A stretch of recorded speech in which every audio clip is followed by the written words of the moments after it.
खून बह रहा था और हर अबला खड़ी रो रही थी।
आज कन्हैया को जब आता हुआ देखा द्रौपदी ने, कहने लगी आओ कन्हैया, तुम्हारे इस खेल में कोई और कसर रह गई हो तो उसे भी पूरा कर लो।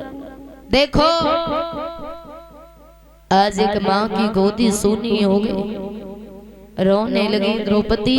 अर्जुन आगे बढ़े और एक बात की, द्रौपदी रो सुनो, जाओ मैं तुम्हें वचन देता हूँ, या तो उस दुष्ट को पकड़ के लाऊंगा जिस दुष्ट ने मेरे 5 बच्चों को मारा है, या फिर कभी लौट के तुम्हें अपना मुंह नहीं दिखाऊंगा, जा रहा हूँ।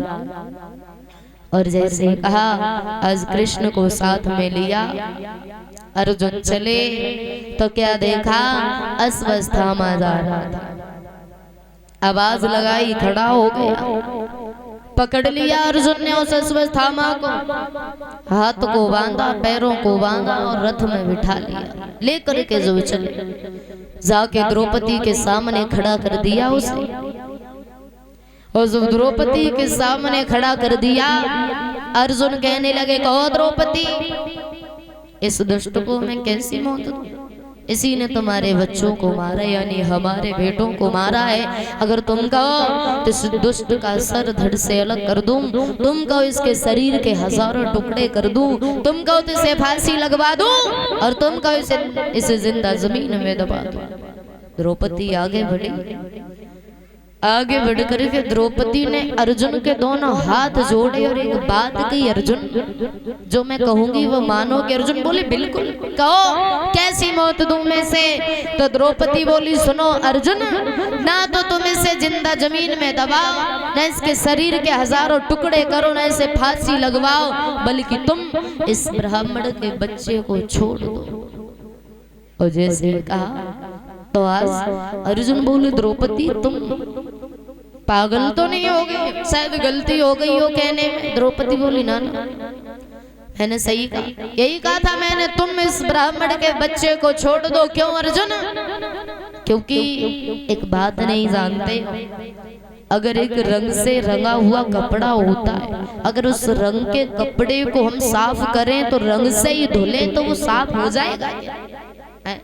कभी साफ नहीं होगा। तो अर्जुन पागल मत हो जाओ, ये दुष्ट है वो तो है ही, अगर तुमने इसे मार दिया तो इसमें और तुम में कोई अंतर नहीं रहेगा। और हाँ, अगर इसे मारने से हमारे बच्चे जीवित हो जाएं तो तुम इसे मार दो।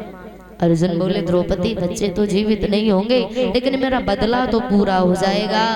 द्रौपदी बोली पागल मत हो जाओ अर्जुन, बदला नहीं, तुम्हारे एक बदले के चक्कर में एक दूसरी माँ की और गोदी सोनी हो जाएगी। और एक संतान का दर्द एक माँ से बढ़ के कोई नहीं जानता इस दुनिया में।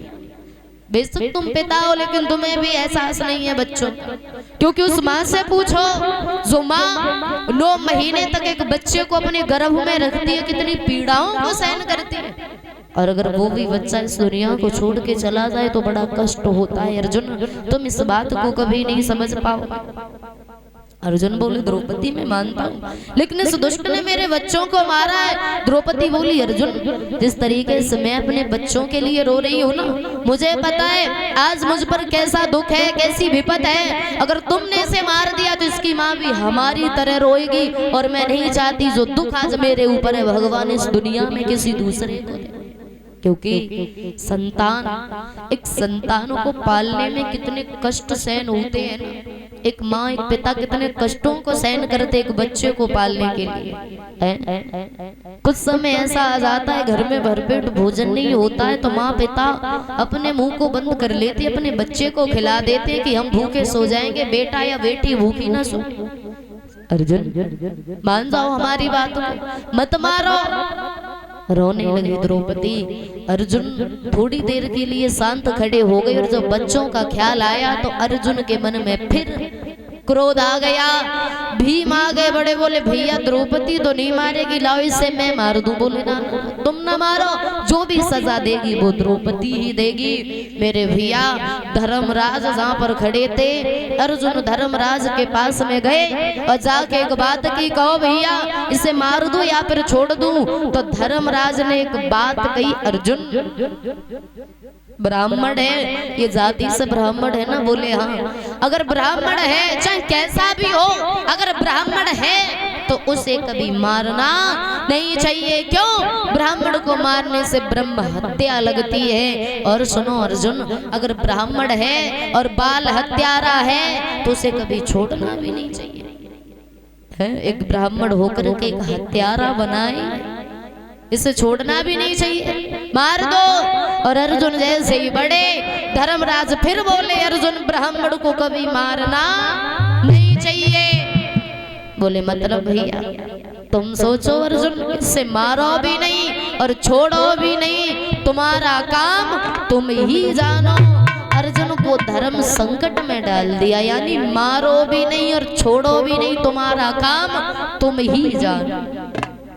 कन्हैया के पास गए तो कन्हैया बोले मैं कुछ नहीं कहूँगा, द्रौपदी पहले से ही मुझ पर नाराज, अगर मैंने कुछ कह दिया तो हो सकता है सारी बात मेरे ही ऊपर टूट जाए कहीं। ना ना ना, मैं कुछ नहीं बोलूँगा, जो भी सजा देगी वो द्रौपदी देगी। वैसे ठीक कह रहे हैं धर्मराज जी, ब्राह्मण को कभी मारना नहीं चाहिए, और अगर ब्राह्मण है बाल हत्यारा है तो उसे कभी छोड़ना भी नहीं चाहिए।